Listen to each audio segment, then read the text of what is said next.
Югары Кибәгүҗә ул китапханәсе Теләши информ мәгълүмат үзәге һәм Теләши үзәкләштерелгән китапханәләр шелтәре игълан иткән тарихны онытмыйк иҗади бәйгесенә тәкъдим итә. Бөек җиңүгә 77 ел вакыт үтсә дә, бу ачы югалту яралары һаман да төзәлми. Сугыш илебезгә кан кыюлар, гөнаһсыз җаннарның кыелуын, ятимлек, ачлык, ялангачлык алып килде. Мәхшәр үзәгендә кайнаган яшь егетләр, яшь кызлар, бүген инде шал чәчле әби бабайлар, җиңү тагын кидергән сугыш һәм тыл ветераннары, сезнең алда хөрмәт белән баш иябез. Шиксез рәхмәт хисләре аша сезгә якты таңнар, имин тормыш, аяз күк кисе телибез. Тыныч, бәрәкәтле тормыш, бәхетле картлык юлдаш булсын. Барыбызның да теләк бер, илкеннәр тыныч, күкләребез аяз булсын. Мондый афәтне башка күрергә язмасын.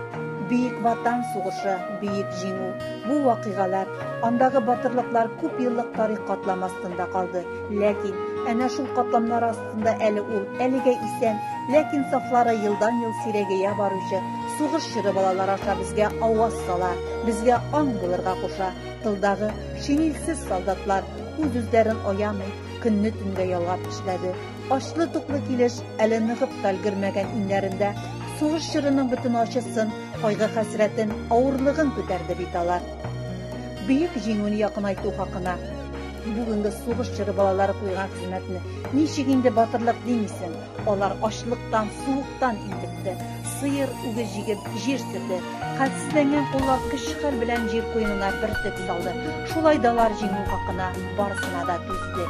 Бүген мин сезне фронтка, сугышка дип үзләре аш ялангач кылган, ул әйтеп бетергесез авыр елларда бер телем ипигә тилмергән, иске бишмәт, күтәртмәле чабата киеп, шерек бәрәңге ашап, салам ягып, өй җылытып, үгез белән сука тартып, урман кисеп, ләкин шуңа да карамастан, ачлыкка, сугыш югалту ачысына бирешмәгән, бөек җиңүне якынайтып, үлем тырнагыннан котылып калган сугыш чоры балалары, тыл батырлары белән таныштырырмын. Гайнетдинова Гандалиев Хәсән кызы 1932 елның 24 февралендә Теләши районы Югары Кибәгүҗә авылында гаиләдә 6нчы бала булып дөньяга килә. Юклык, ялангачлык аркасында белем ала алмый. 5нче классын тәмамлау белән эшли башлый. Җәй көне икмәк эшкәртүдә, чүп утау эшләрендә, басу тырмалау, җир казу, көлтә бәйләү, урак уру, урман кисү, кышкы салкын көннәрдә сиртмәле чабата киеп, сыер җигеп, ачадан симәнә ташылар. Авыр хезмәткә түзмичә сыеры да үлгән. Сыеры үлгәннән соң капчыкны җилкә белән ташырга туры килгән. Көннәребез яз җитүен көтеп үтә иде. Кыш айлары бик озак барган кебек тоела. Яз көне җир ачыла, кар эри бит. Басудан синә-синә шерек бәрәңге ташый торган идек. Аны тапсаң зур бәхет инде. Аннан соң калган башак башлары торган идек. Әни аларны ашка салып пешерә иде. Җәй җиткәч ачлыктан кычыткан, батырган куткарып калды. Ала бутарлыгыннан пешкән ите шул кадәр ачы була иде. Тәне авызда әле дә саклана иде. Барлык хатирәләр искә төшә дә. Эй Аллам, нинди көндә яшәгәнбез, ничек түзгәнбез, каян сабырлыклар алганбыз, ди. Гандалиев апа бик чибәр, эшчән кыз булып үзебезнең авыл егете Низаметтин белән бик матур гына тормыш кырып җибәрә.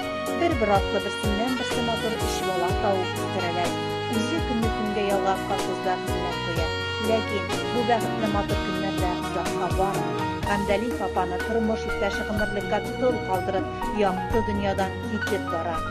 Тормыш иптәше үлеп, 6 айдан соң 4нче баласы дөньяга аваз сала. Нинди генә авыр вакытлары булмасын, Гандалиев апа бер вакытта да тормышыннан зарланмый. 4 баласын укытып, аякка бастырып кеше итә. Эштән бер вакытта да куркмаган Гандалиев апа 71 яшенә кадәр колхозда бозаулар карый. Кешедән калмыйм дип, йорт җирләрен, каралты турасын яңарта. 80 яшенә кадәр сыерын да асрый. Бүгенге көндә дә өйдә тик утырмый. Бакчада җиләк җимеш үстерә. Каралтысында кышкырт асрый. Гандалиев апа һәр аткан таңга сөенеп гомер итә.